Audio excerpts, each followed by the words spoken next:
Hey, so I decided that I would give you a little homework before we start our actual first lesson.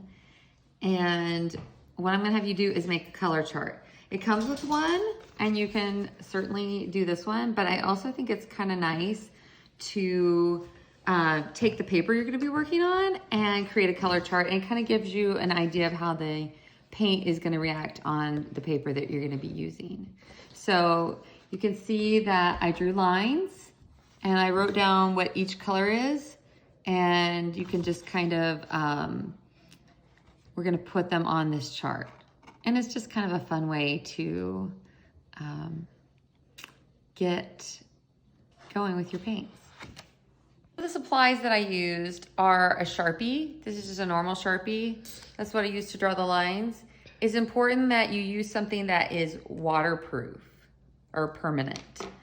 Then I use this one to write the names of each color, but you don't have to do that if you don't want to.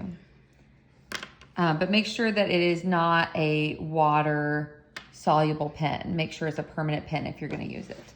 And then I'm gonna use the number 12 brush. This is the Mimic that I suggested for you.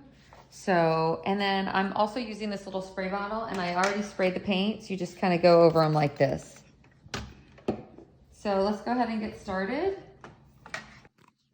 Okay, so dip my brush in the water a little, just dab it off a tiny bit. We're gonna go for the next color, which is Cad Yellow Medium. And I'm just gonna give it a little swish here. Then I rinse it off in my dirty water bucket, and then dab it, get a little bit of clean water, and go for the next one. Indian Yellow is what it's called.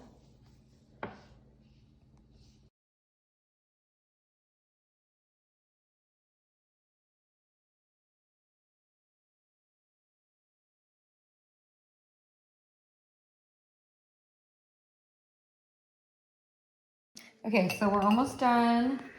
As you can see, this burnt sienna, it kind of is what you call granulating color, so it kind of like separates as you paint. So that can be good if you're looking for certain types of effect. And then this is the last one, Coal Black. I don't really use black a lot, honestly, but it can be useful sometimes. All right, so that's it for the color chart. And once it dries, they're gonna look a little different. So it's good to have them dried so you know what they're gonna look like. Other thing that I wanted to show you was some mixing down here at the bottom. Let's say that you don't wanna use Payne's Gray, it's too blue. You wanna make up your own gray. What you can do is you can use this umber, and you can mix it with the ultramarine blue, the French ultramarine, which is this one, and it creates a really nice gray. You might need a little more umber. You just kind of have to, you can mix it on your paper, or you can mix it on your palette over here. So like if I wanted to mix it on my palette, I just take a bunch of umber and put it on my palette, and then rinse off my brush a little bit, get my ultramarine blue, and you can see over here, oh, that's pretty blue, so I want some more of the umber. I have kind of an earthy gray here. You can see this is the one I mixed on the palette. So that's kind of a good way to get a really nice gray. Now, a lot of times I can't find a green that I like for trees, like fir trees. So what I'll do is I'll take the Hooker's green and I'll put it down, and I will mix it with the Payne's Gray. If I do that on the paper, it turns out kind of like this. And it's a really nice dark green. If you want to mix it on the palette, you can do that. You can mix the Payne's Gray with the Hooker's green. You can see it makes a really nice dark green. See, look, I'll paint like a little tiny little tree for you. You can see that makes a really nice evergreen tree color. crazy about this orange, so I like to create my own orange sometimes. What I do is I take the scarlet or the madder red. Either one will do. And then I take like this yellow right here, the cad yellow medium, and mix it. And you can see that it creates a little bit nicer of an orange. And it's like a really nice orange for like a flower or something like that. So kind of can create a flower petal, a little tulip shape.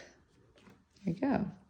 And I like to put a little bit extra along the bottom so that it gives it some color along the bottom.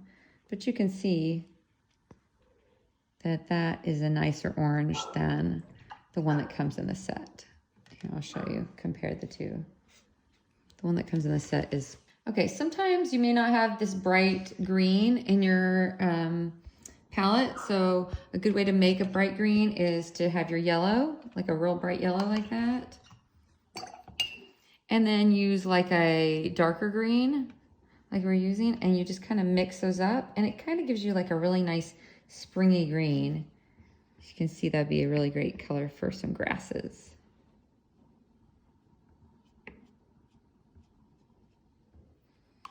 All right, now one last thing I want to show you is there's a technique called wet on wet.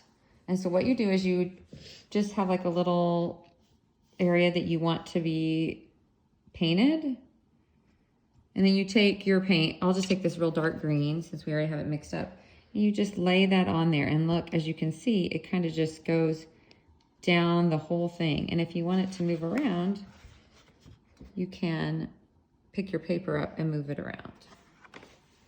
And if I wanted more, I just take a little bit more and put it at the top again and just let it flow down. My arm is probably in the way.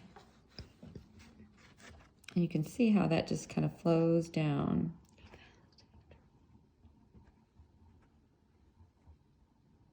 So that's wet on wet. And it's only going to go where you put your water.